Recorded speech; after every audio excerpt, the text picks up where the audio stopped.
le mbot, le wong, tout ce qui est culture sérère, vraiment nous devons revaloriser.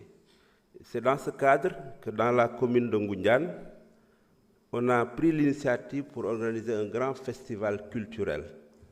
Après le défilé du 4 avril, on veut prendre tout ce week-end pour faire un grand festival culturel. Nous en ferons de vous un invité, Inch'Allah, sous votre haut parrainage, nous valoriser la culture sérère, véritablement,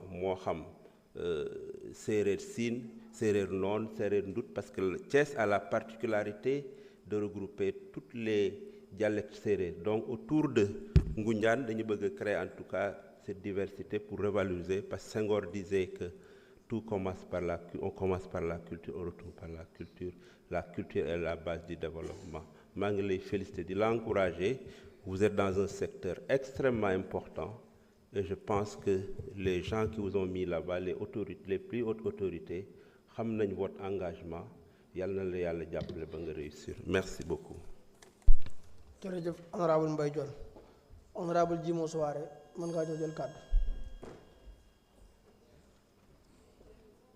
Honorable Mohamed Ayib Salim Dafe, mën ngaa ñëw jël kàddu.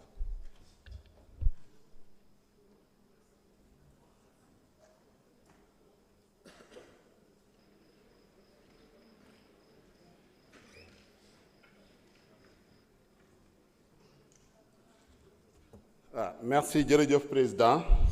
Monsieur le ministre de la Culture, du Tourisme et de l'Artisanat, maa ngi lay nuyu di nuyu sama collègue yi di ñëw rek am yóbbante yu ma jox honorable Matar Silla amoon laaj par rapport au FOPICA nee na laaj bu muy laaj mooy lu tax FOPICA ñu tànn fa sur 213 projets yu nga xam ne moom nañu déposé ñu tànn fa 49 projets te ñu gis ni dafa am ay structures yoo xam ne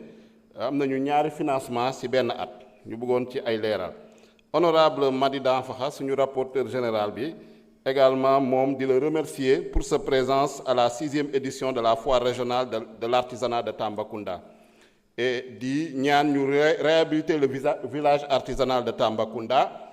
également ñu am accompagnement centre d'enseignement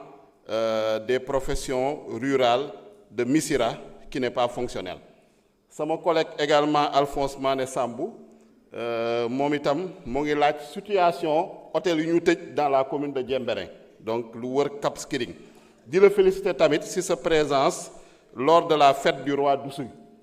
di ñaan tamit nga continuer loolu ci yeneen fête traditionnelle yu mel ni Kamagen nga xam ne ñoo ngi koy organiser en février. Sama collègue Mamadou Sey moom lu mu doon laaj mooy ci artisan wu Guédiawaye yu nekk ci littoral ci pegg géej gi donc di remercier collègues yi nga xam ne dañoo renoncer à leur temps de parole pour nous permettre de terminer à temps di leen jaajëfal ñoom ñëpp lu André Malraux doon wax da doon ne la culture ne s'hérite pas. André Malraux c'était le premier ministre français bu ñu nommé ministre de la culture par le général de Gaulle donc mu ne la culture ne s'hérite pas, elle se conquiert.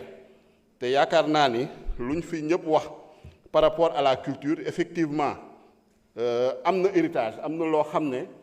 suñu maam yi la jóge suñu ancêtre yi la jóge mais suñ ko bàyyee seetaan ko rek day dem ba ñu perte ko donc il faut que ñu liggéey il faut que vraiment ñu am programme moo waral tey ministère de la culture bii nga xam ne dénk nañ ko suñu frère le ministre Amadou Ba te vraiment ñu am ci wóolute ci moom xam compétence am xam également rigueur am lu may wax tamit mooy ni on se félicite aussi ministère bi nu ñu ko tëggee boole culture boole tourisme boole artisanat loolu kontaan nañ ci trop parce que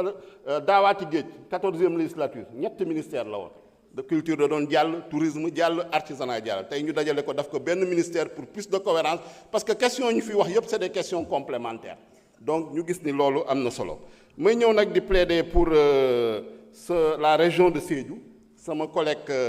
Ndeye Fatou Mané wax na ko la restauration du fort Pinet-Laprade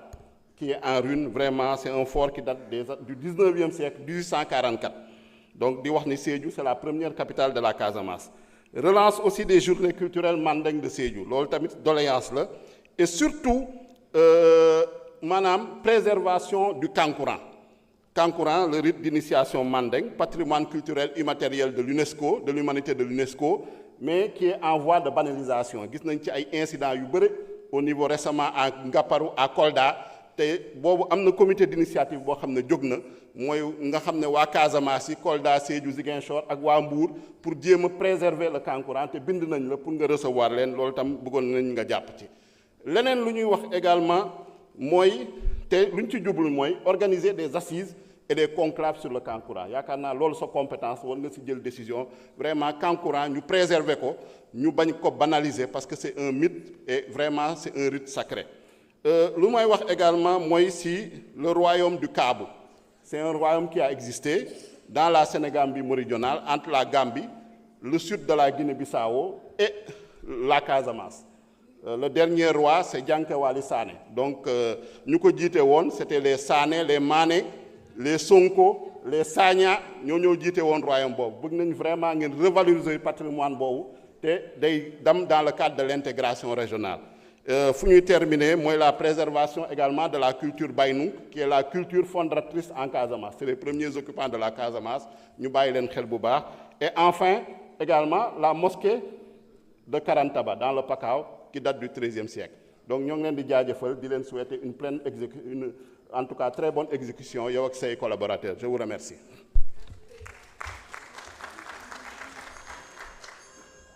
kon mbokk yi jërë ngeen jëf xatu ñu waroon a jël kàddu ci sama naataango yi jeex na dañuy jaajëfal mboolem honorable yi fi jël kàddu yépp fas yéene jox jëwriñ ji ñu dénk wàllu mbatit mi dinañ ko jox nag ñeent fukki minutes pour mu tontu ci question yi fi jib yépp ndax ministre bi wàllu koppar gi daf koo jox kàddoom moo tax monsieur le ministre Amadou Ba mën ngaa fas yéene ñoo jël kàddu ci lu tolloo ci ñeent fukki minutes jërëjëf.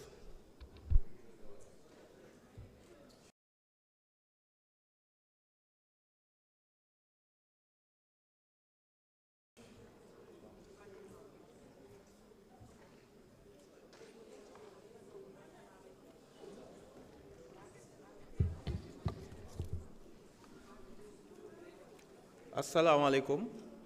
monsieur le président maa ngi lay nuyu monsieur le ministre des finances madame la secrétaire d'État monsieur le rapporteur honorable député nga permettre ma rek ma ñëwaat remercier député yi nga xam ni ci ñoom laa bokkoon yàggul tuuti mu nekkoon une très riche expérience may profité ci tribune bi pour rendre leen hommage wax ni député yi ko xamoon li ñuy liggéey vraiment di nga leen sant avec très peu de moyens nekkuñu ñoo xam ni vraiment je le dis sans démagogie ku gis assemblée